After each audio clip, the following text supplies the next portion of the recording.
Buenos días. 8:15 de La Habana, 7:15 hora en Bogotá. A esta hora los saludamos con el equipo negociador tras la firma del acuerdo sobre el cese al fuego. Vamos a enlazarnos en este momento con las mesas de radio de Colombia, adicional por la Radio Nacional, la página web de Presidencia y esta transmisión por el canal institucional. En la mesa nos acompañan el jefe del equipo negociador, Humberto de la Calle, el alto comisionado para la paz, Sergio Jaramillo, el consejero plenipotenciario Fran Per, Gonzalo Restrepo, negociador plenipotenciario, y Roy Barreras, negociador también de parte del gobierno.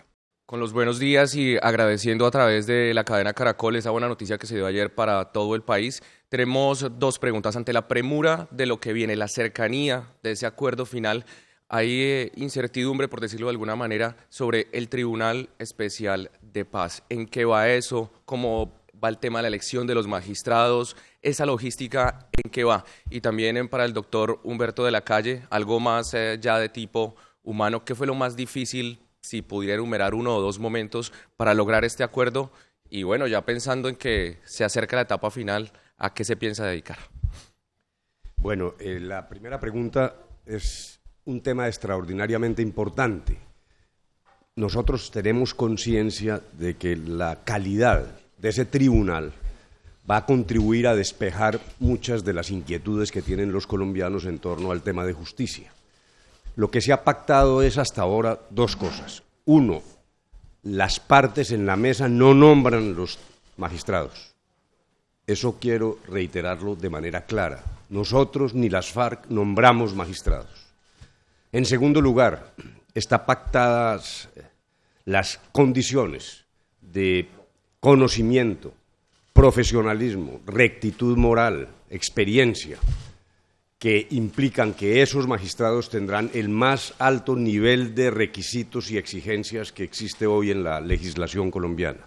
Tienen que tener las mismas calidades de los magistrados de las altas cortes, más su experiencia en el tipo de temas de justicia transicional que tienen que decidir.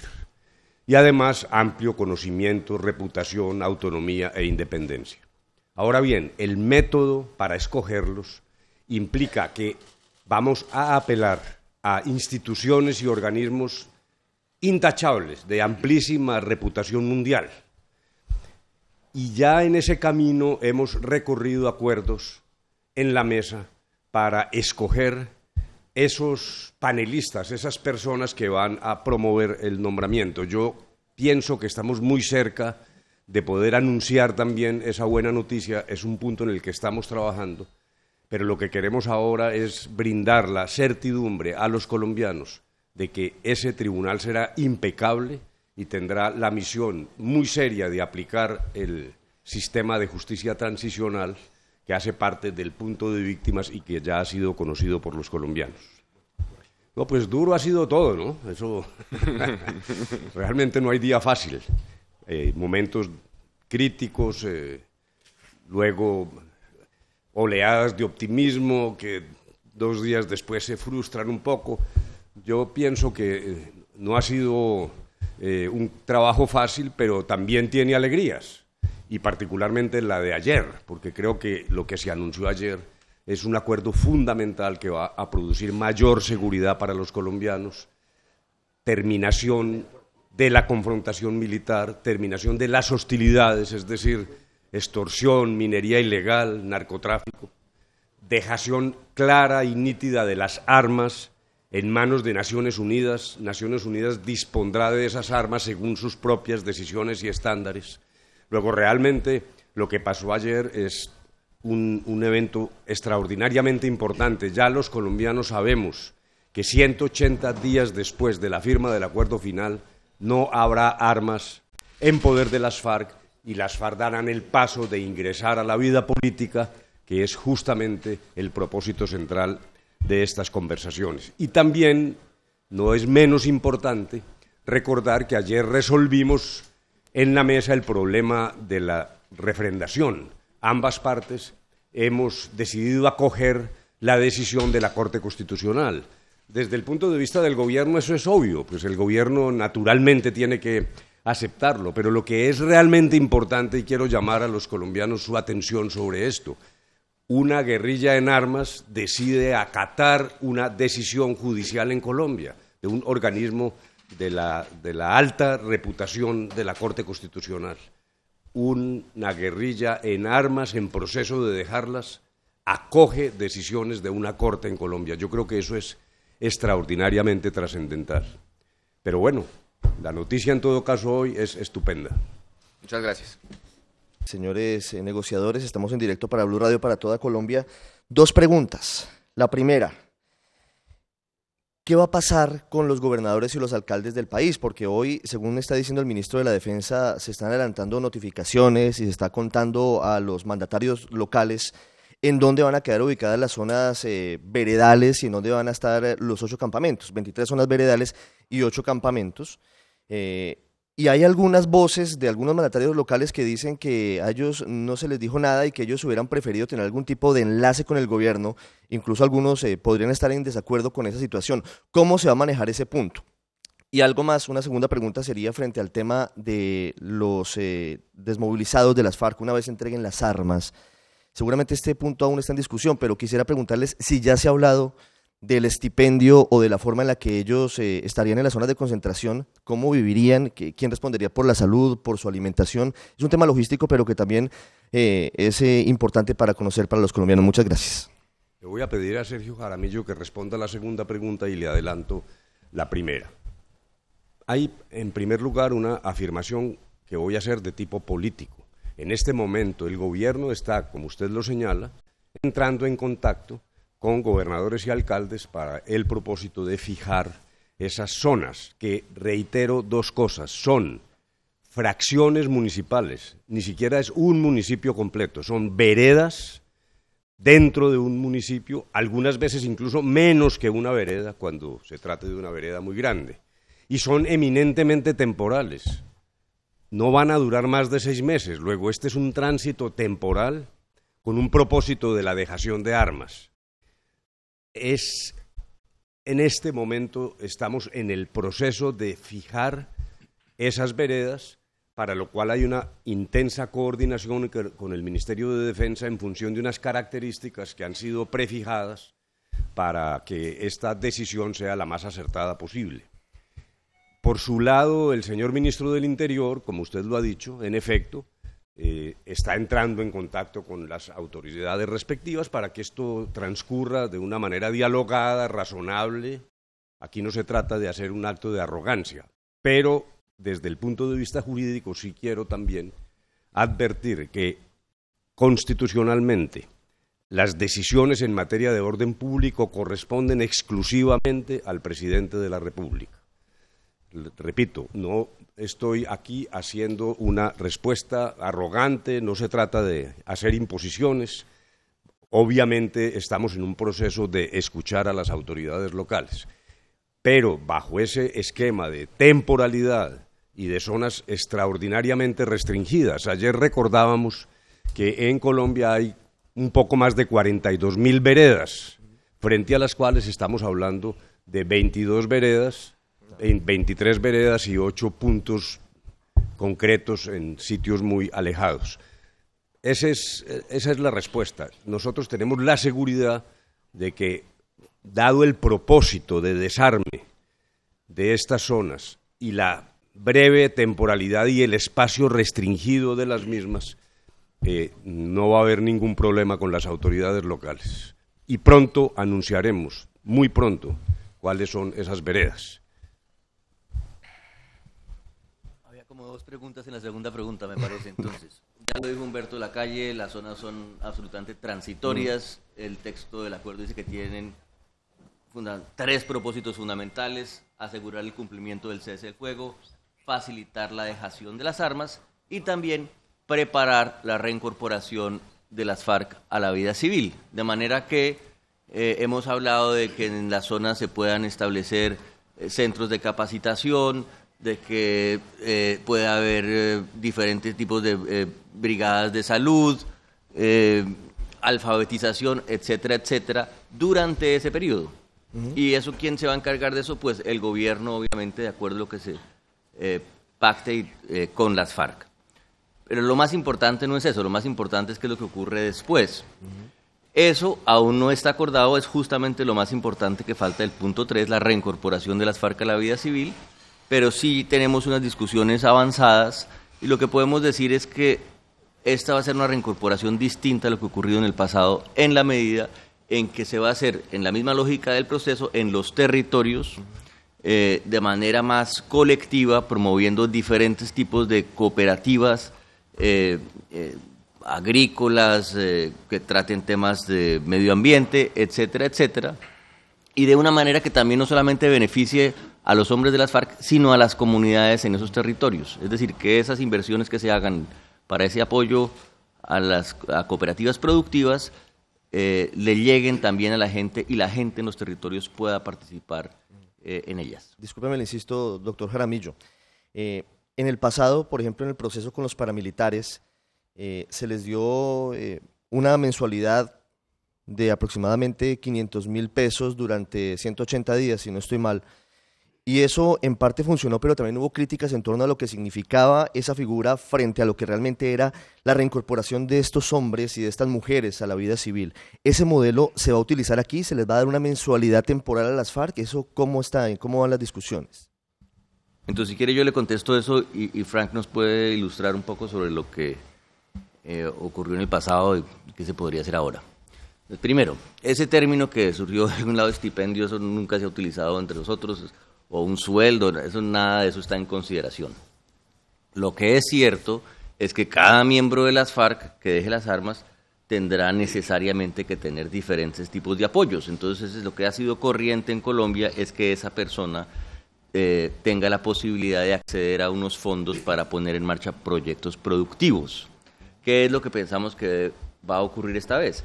Que estas personas se van a asociar de manera que con esos apoyos que reciben como individuos para proyectos productivos puedan poner en marcha unos proyectos de mayor envergadura, unas cooperativas de mayor envergadura, además haciendo alianzas con el sector privado, a quien quisiéramos hoy aprovechar este espacio para invitar a nuestros empresarios a que nos ayuden a pensar, no en el modelo de cómo recibir en sus empresas a personas que salgan de las FARC, sino más bien cómo pueden ayudar a apadrinar, a acompañar estos procesos. Eso es lo que estamos discutiendo ahora y tal vez Frank le puede explicar mejor que yo qué es lo que ocurrió en el pasado. Sí.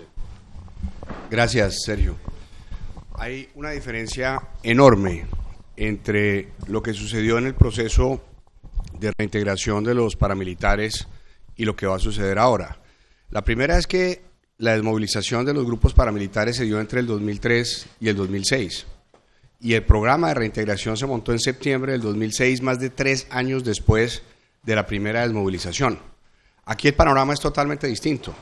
Tenemos más de 10 años de experiencia en un sistema que funciona y estamos preparados para, y lo que dijo Sergio es muy importante, de acuerdo a lo que se convenga con las FARC en las semanas que vienen, montar un esquema de reintegración que puede ser muy exitoso. Miremos los números. Si uno mira el porcentaje de reincidencia de las personas que han salido de los grupos ilegales, de las guerrillas, en los últimos 10 años es únicamente del 8%. Y el Estado tiene programas de reintegración que no son inmediatistas. Aquí no se trata de obtener resultados a corto plazo, sino de generar capacidades en las personas para que puedan estar en la vida civil, compitiendo en igualdad de condiciones y aportando a la sociedad. El esquema está por definirse, pero vamos a utilizar las capacidades que tenemos hoy en día. Muchas gracias. En Bogotá, 7:30 de la mañana. Continuamos este enlace con las mesas de trabajo de la radio. Muy buenos días a la mesa. Muchas gracias por seguir aquí enlazados con Caracol Radio. Yo quisiera hacerle una pregunta al doctor Frank Per. ¿Qué va a pasar con el tema de las zonas de ubicación en la seguridad, teniendo en cuenta que en varias regiones del país todavía hay presencia del ELN y esas zonas de ubicación van a estar, no lo sabemos, cercano a donde haya presencia del ELN? ¿Qué va a pasar si el ELN todavía no ha dado, digamos, muestras de un cese unilateral, por ejemplo? A lo largo del acuerdo que tenemos con las FARC hay unas líneas conductoras. Este acuerdo va a traer orden, va a traer seguridad y va a traer tranquilidad a los colombianos. Eso está en el tema rural, está en el punto político, está en el punto de justicia y está claramente aquí en el punto del fin del conflicto. Estas zonas de ubicación van a traer mayor seguridad a los colombianos. Independientemente de la implementación de los acuerdos, lo que tenemos que hacer es asegurarnos que los mecanismos de prevención a través de inteligencia y los mecanismos de contención a través de fuerza y justicia operan sobre las organizaciones que estén en la ilegalidad sin excepción y con toda la contundencia. Sin excepción y con toda la contundencia.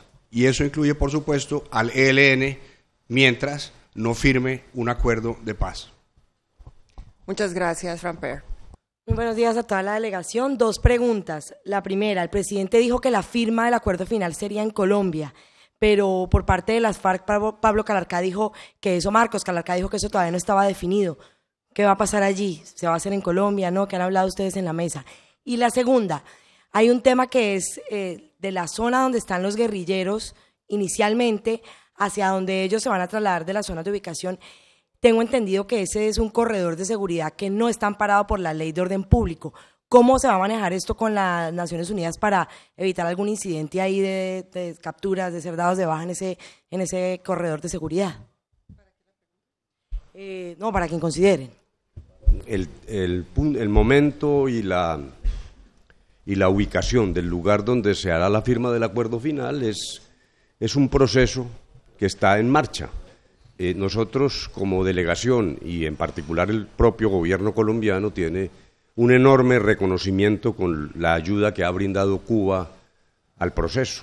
Luego necesariamente tendremos un gesto claro frente a Cuba al momento de terminar las conversaciones. Y también, obviamente, en el territorio colombiano tendremos que formalizar lo que aquí se acuerde. Es un tema que está en movimiento, en discusión y que anunciaremos en su debido momento. Respecto de la segunda pregunta, a ver, lo que tenemos que recordar es ninguna autoridad va a ser desplazada. Las autoridades hoy presentes en el territorio colombiano continuarán donde están. Cada alcalde, inspector de policía continuará ejerciendo sus funciones en el territorio en el que están, en la jurisdicción en que trabajan y con la amplitud y totalidad de sus funciones. Aquí no hay ningún despeje, no es que saquemos autoridades. En segundo lugar, cualquier incidente de orden público, por ejemplo, dentro de una de estas zonas veredales, implica que actúa la Fuerza Armada en coordinación con el mecanismo de verificación. Luego, al contrario, incluso refiriéndome a la pregunta anterior, allí va a haber más Estado que menos Estado. Luego, realmente el efecto de una zona es una intensificación de la verificación y el monitoreo con presencia del mecanismo tripartita, con presencia de Naciones Unidas. Luego, realmente el resultado de esto es, primero, mayor seguridad.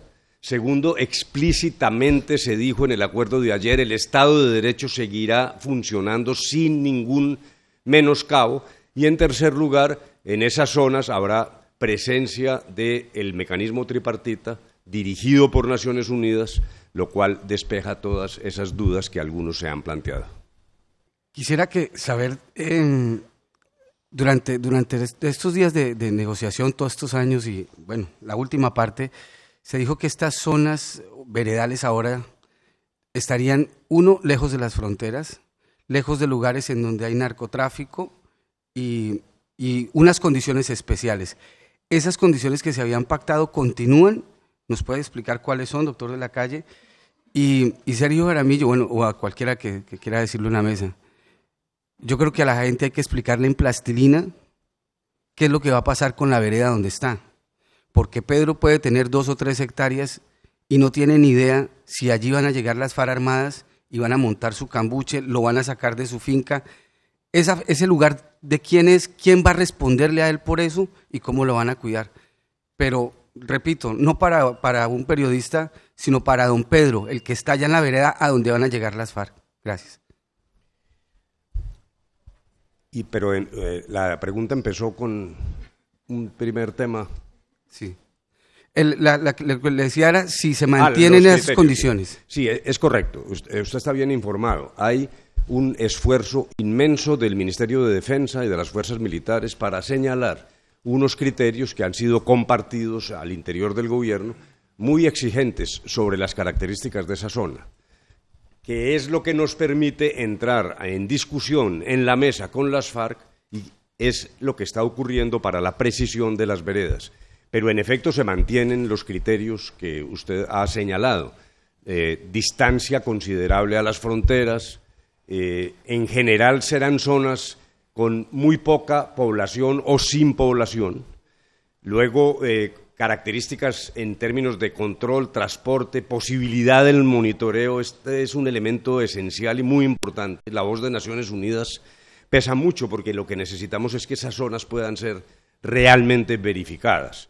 Luego, en la primera parte de su pregunta, para contestar de manera breve, los criterios siguen vigentes, hay una multiplicidad de criterios, se están aplicando y este es el momento en el que estamos próximos a anunciar cuáles serán esas veredas luego de aplicación de esos criterios. Ahora Sergio quiere...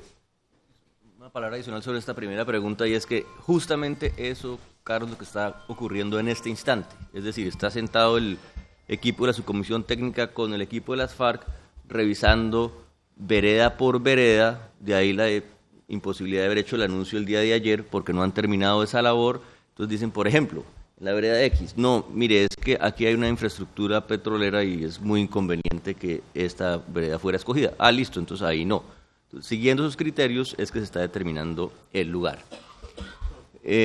Aprovechemos la pregunta para explicar algo que es tal vez confuso, y es qué es una zona y qué es un campamento.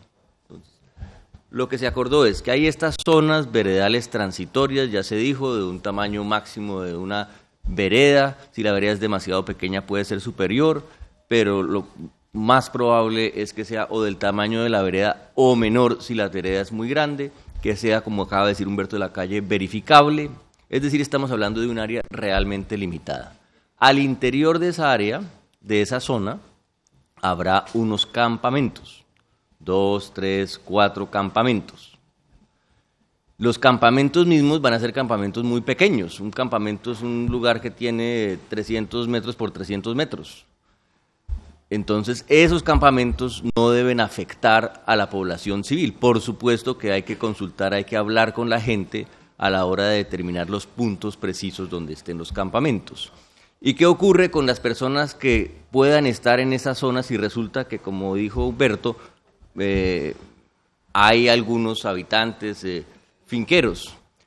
Pues que la vida sigue su curso normal.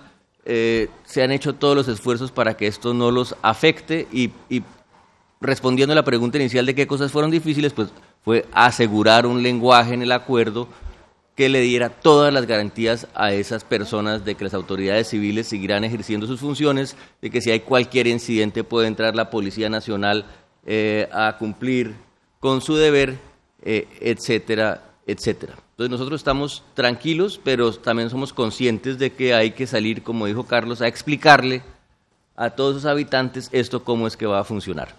Buenos días, soy Andrea Rodríguez de la agencia de prensa AP. Hemos visto mucho optimismo internacional por este acuerdo y las cancillerías han estado muy contentas, la Unión Europea, Estados Unidos. Sin embargo, al interior de Colombia, sobre todo en las ciudades, ayer hubo algunas reacciones negativas a este acuerdo. Yo quisiera saber cuál es el mensaje de ustedes o cómo van a manejar ustedes esta enorme cantidad de gente que, a pesar de todo el optimismo internacional que parece haber, está al interior de Colombia muy en desacuerdo con esto. ¿Cómo van a llevar a cabo una reconciliación en una Colombia que aparentemente parece ser tan polarizada?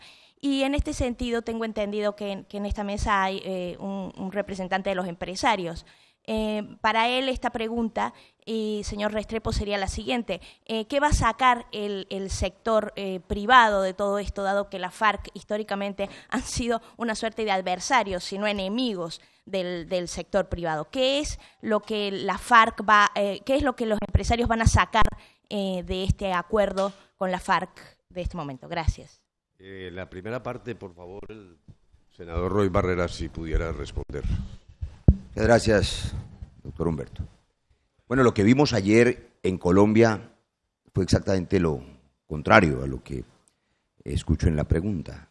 Un entusiasmo espontáneo de la gente en las calles, celebrando con alegría que por primera vez en medio siglo es en verdad posible el fin de la guerra. La posibilidad inédita en 52 años de que un día amanezcamos sin que los colombianos nos matemos entre sí. La posibilidad de que la guerrilla de las FARC desaparezca como organización guerrillera y se abra camino, la posibilidad de su participación democrática, pacífica, sin armas. Los colombianos lo celebramos ayer con entusiasmo. Claro, hay algunas voces, por no decir alguna voz discordante, particularmente una, tal vez a esa se refiere la pregunta, la del senador y expresidente Álvaro Uribe, que dijo ayer, primero reconoció que la paz es un hecho, porque dijo la paz está herida, por primera vez reconoció que existía de manera inevitable la paz, solo que él la quiere herida. Y yo le digo que la paz está volando, pero si estuviera herida por las falacias o por el miedo, lo que hay que hacer es cuidarla, protegerla para que crezca, para que se arraigue en el corazón de los colombianos. De manera que yo creo que, al contrario, hay un gran entusiasmo, pero además muy responsable la reacción de los colombianos. Cada ciudadano, en las próximas semanas, en que será consultado en las urnas, en el plebiscito, se levantará esa mañana y por primera vez en 50 años su voto tendrá un valor enorme. Con su voto verdaderamente van a desarmar a las FARC, van a salvar vidas. El voto de cada colombiano va a parar la guerra. Eso es un valor enorme y yo creo que los colombianos van a acudir masivamente y positivamente a acompañar este proceso de paz. Doctor Gonzalo. Bueno, con muchísimo gusto voy a tratar de responder tu pregunta diciendo esto. El 30% de la gente de Colombia vive en las ciudades, esto es cierto. El 70%, perdón, el 30% vive en el campo, pero los empresarios han tenido muy poco acceso a este campo colombiano precisamente por los problemas de seguridad que hemos tenido tradicionalmente. Se le abre toda una oportunidad gigantesca a los empresarios porque es prácticamente un nuevo y grandísimo país.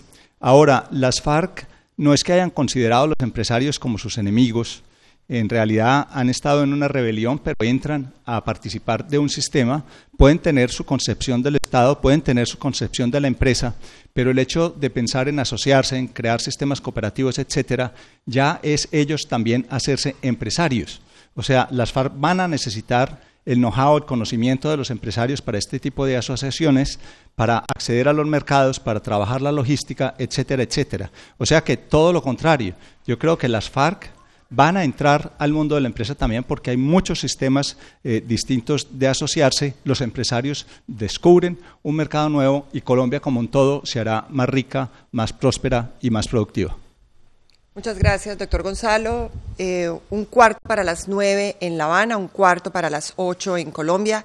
Seguimos con las agencias internacionales. En este momento es para Reuters, a través de su corresponsal en La Habana, Nelson Acosta. Nelson. Sí, muchísimas gracias. Buenos días. Para el senador Barreras, ¿cuál será el proceso en el Congreso para la implementación de lo acordado ayer? Es decir, hay unanimidad en el Congreso. Y una segunda pregunta para la mesa. ¿Cómo va a ser el proceso de entrega de armas a la ONU? Si pudieran adelantar. El proceso en el Congreso está predeterminado primero por la Constitución, por la ley y luego también por los acuerdos. Hay una serie de normas que está acordado que serán presentadas por el Gobierno Nacional a consideración del Congreso de Colombia. Se harán a través de un medicamento, de un procedimiento que se llama un procedimiento legislativo especial, un mecanismo nuevo que permitirá mayor celeridad en la aprobación de estos acuerdos, que se conoce en el mundo como Fast Track.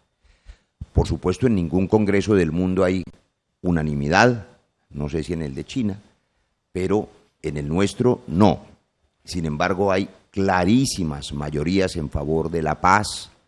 Hace ya varias semanas se pronunció una nueva coalición por la paz, esta unidad nacional que incluye incluso partidos de oposición, y esto es muy importante contárselo a los medios internacionales. Nosotros tenemos partidos como el Polo Democrático, como el Partido Verde, que son partidos opositores o independientes del gobierno que acompañan la paz y que, por supuesto, consolidarán las mayorías en favor de la implementación de los acuerdos. ¿Cuándo ocurrirá esto? Solo después de que cada ciudadano colombiano, en las urnas, en el plebiscito, le dé su bendición final al proceso. Por eso la voluntad última de cada colombiano es la más valiosa. Luego de eso el Congreso procederá a implementar los acuerdos. Sergio Jaramillo va a responder la segunda pregunta. Sí, gracias. Tal vez lo más importante de lo que se acordó ayer fue la línea de tiempo del proceso de dejación de armas. ¿Y eso cómo va a ocurrir? Como dice el acuerdo, con la firma del acuerdo final comienza el proceso de dejación de armas. Eso quiere decir que los materiales inestables, explosivos, minas, serán destruidos in situ. Luego se recogen las llamadas armas de apoyo, que son morteros, ametralladoras pesadas, etcétera.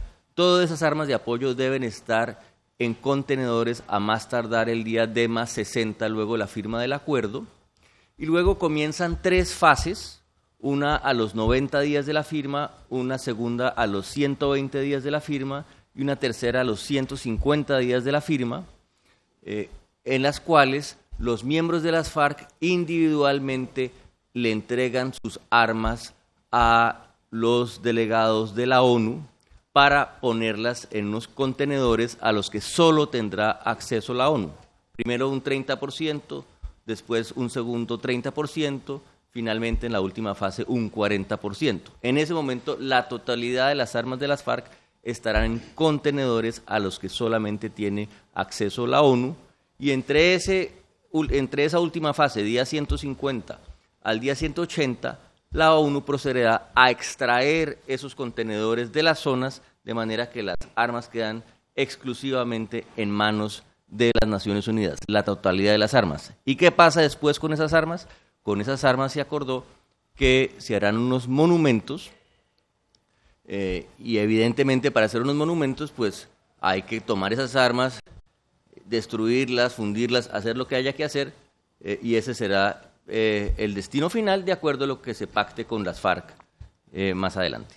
También me gustaría resaltar lo siguiente, para de una vez responder algo que leí esta mañana, una sospecha de que van a entregar unos fusiles viejos y que ese realmente no es el armamento. Antes de las operaciones que ha descrito Sergio Jaramillo hay un proceso de control de las armas. Cada arma se hace un inventario de ella, sus características, se registra, de tal manera que el procedimiento que hará la ONU es extraordinariamente serio en términos de inventario, control, descripción. Cada arma se sabrá exactamente su tipo, sus características y la manera de identificarlas. Luego, de esa forma, también quisiera responder la inquietud que algún ciudadano manifestó en las horas de la mañana.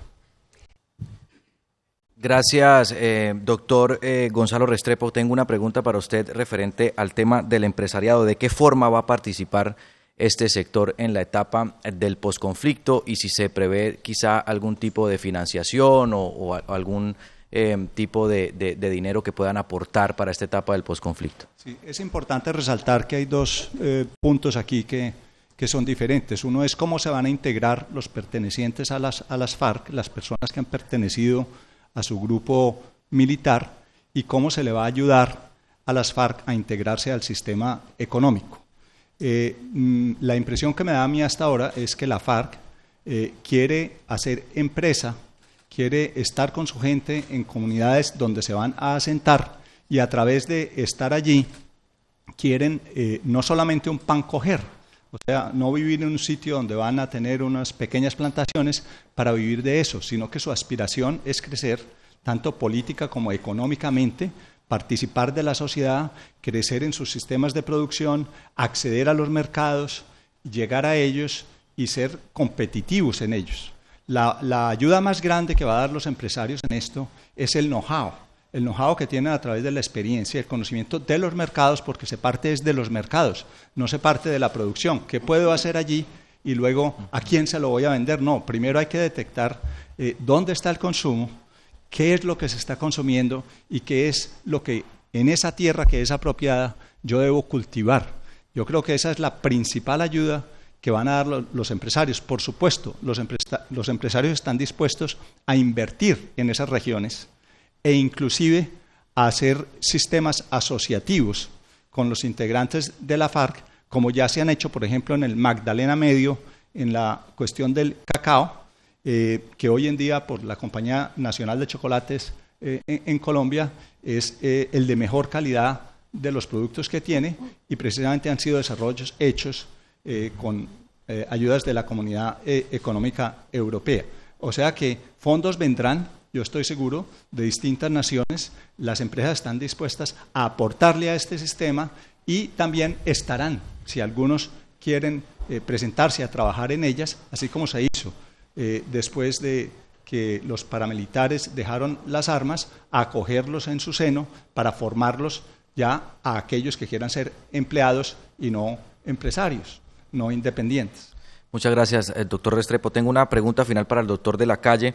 ¿Dónde van a estar ubicados los jefes de las FARC, los que están negociando ahora? ¿Van a estar en esas zonas de concentración? ¿Se van a distribuir? ¿Van a ir fuera del país una vez se firme el fin del conflicto? ¿Cómo va a ser esa logística con los jefes de las FARC? Muchas gracias.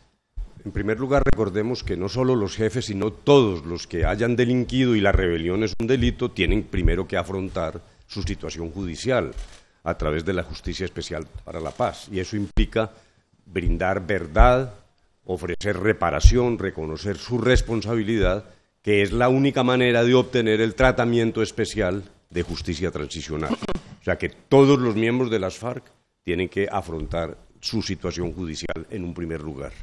En segundo lugar, al llegar a Colombia deben estar en esas zonas. Esa es la regla general. Pero se pactó que un número determinado de miembros de las FARC puede salir de las zonas con el propósito de cooperar con el proceso, ayudar al proceso, difundirlo, incluso hacer pedagogía entre sus miembros. Habrá que escoger ese número de personas, que son 60 para el ámbito nacional. Dijéramos que las FARC pueden pedir a algunos o todos los miembros de su secretariado que nos colaboren en la tarea de pedagogía y de ayuda al proceso. Eso por ahora es una hipótesis, es una especulación, pero la estructura de lo que debe pasar es eso. Sí, comisionado.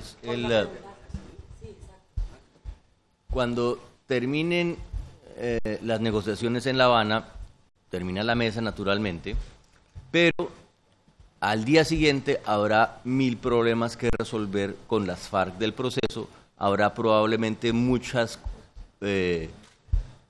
disputas, incidentes, y para eso se tiene que constituir algún tipo de cuerpo de espacio de discusión, que suelen llamarse comisiones de seguimiento en otros procesos. Y ahí tienen que estar sentadas las FARC. Entonces, dentro de ese número que acaba de mencionar Humberto de la Calle, ¿por qué unos miembros de las FARC pueden estar fuera de esas zonas en el territorio nacional? Entre otras cosas, porque tendrán que estar en el lugar que establezcamos esa comisión para seguir discutiendo con el gobierno sobre todos los problemas que van a surgir en la implementación. Bueno, hasta ahora, 5 minutos para las 9. Me voy a permitir una licencia. Doctor de la Calle, jefe del equipo negociador, ¿cuál es el mensaje del gobierno nacional para los guerrilleros, para los futuros desmovilizados de las FARC? Sí, primero quiero enviar un mensaje más general y luego le he pedido a Frank Per que conteste esa inquietud. El mensaje general que yo tengo es el siguiente. La democracia es disenso. Dijéramos, esa es la base de la democracia. Hace muchos siglos decíamos que democracia era la mayoría, pero luego se ha decantado en el mundo la idea. La democracia es un marco para tomar decisiones respetando las distintas opiniones. Luego, quienes se oponen al proceso tienen pleno derecho de hacerlo. Nosotros, lo he dicho 1000 veces, recibimos las críticas de los opositores como corresponde en una república democrática. Las examinamos, las estudiamos, reflexionamos. A veces hay mentiras que esa sí me parece que está por fuera de las reglas de juego. Pero lo que está ocurriendo en Colombia es totalmente legítimo. Hay personas que no están de acuerdo y está bien que manifiesten su desacuerdo. Pero en el día de ayer, ambas partes en la mesa nos pusimos de acuerdo en acatar el pronunciamiento de la Corte Constitucional alrededor de la ley del plebiscito para la paz. Mi llamado es que ese sea un punto de convergencia. ¿Cómo resuelven las democracias sus problemas? La polarización de que habló alguno de ustedes. Pues por la decisión de todos los colombianos. Luego lo que quisiera es invitar a todos los colombianos a que participen en ese mecanismo una vez se pronuncie la Corte Constitucional y que allí nos encontremos como nación para que seamos capaces de construir sobre el disenso. El propósito es que el resultado de ese proceso democrático sea acatado por todos, sea respetado por todos. Lo que está ocurriendo en Colombia es extraordinariamente importante, es de verdad histórico. Dentro de ese disenso no podemos perder un propósito que es el de el futuro de Colombia, la unidad de Colombia, el hecho de que somos como colombianos una comunidad y tenemos que ser capaces de resolver nuestras diferencias en democracia a través del mecanismo que resulte de la Corte Constitucional. En los últimos 10 años he tenido la oportunidad de ver, conocer y hablar con más de 27.000 personas que hicieron parte de los grupos ilegales y que salieron de esos grupos por diferentes circunstancias. Yo quiero decirle hoy a las personas que se van, que hacen parte de las FARC y que van a ingresar a la vida civil y a la legalidad, que lo que estamos haciendo es reconociendo todos que la violencia no funciona. Este acuerdo tiene el propósito de que encontremos la reconciliación entre los colombianos. Cuando uno va a las regiones y ve las circunstancias de las personas que han hecho parte del conflicto de cualquier lado, al final se da cuenta que todos somos seres humanos de carne y hueso y colombianos que tenemos los mismos intereses fundamentales. Yo quiero decirle a las personas que van a entrar a la vida civil que tienen una enorme responsabilidad para cumplirle al país y para demostrar a través de sus conductas que dirimir las diferencias de manera respetuosa y constructiva es la vía para el progreso y la reconciliación. A través de este acuerdo no estamos justificando la violencia, por el contrario, estamos entendiendo un problema para resolverlo. Las condiciones están dadas para que a través de acciones concretas y el cumplimiento de los acuerdos el país pueda reconciliarse. Gracias. Una última licencia, doctor Gonzalo Restrepo. ¿Cuál es el mensaje para los empresarios que podrían tener dudas acerca de lo que se viene para Colombia? Que este momento es único, que hay que abrazarnos todos. Estamos en un momento de cambio trascendental. Los empresarios somos tan colombianos como son los miembros de la FARC-EP. Estamos entrando al sistema democrático. Vamos a trabajar a través de la construcción. Vamos a reducir las diferencias enormes que hay con el campo colombiano y vamos a integrar y a mejorar la calidad de vida de muchísimas personas que no han tenido acceso, para lo cual los empresarios son absolutamente fundamentales. Deben entrar a este proceso, debemos estar allí, debemos abrazar la paz con todo lo que tenemos y contribuir con todo lo que sabemos. Muchas gracias. 9 en punto de la mañana en Bogotá y 9 en punto de la mañana en Cuba. A esta hora terminamos esta rueda de prensa con el equipo de negociador. Les agradecemos mucho su participación y a los televidentes sigan con el canal institucional.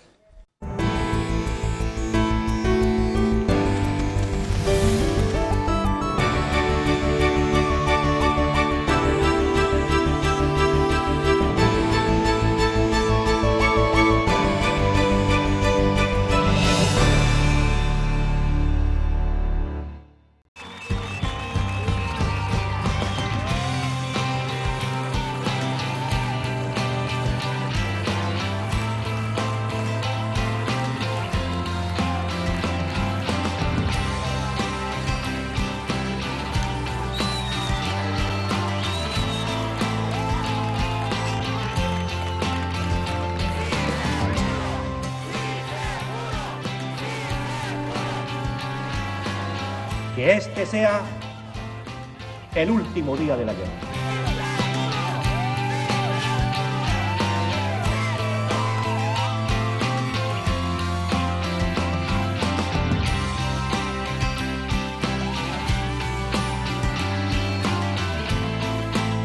La paz se hizo posible. La paz es posible. Ahora vamos a construirla.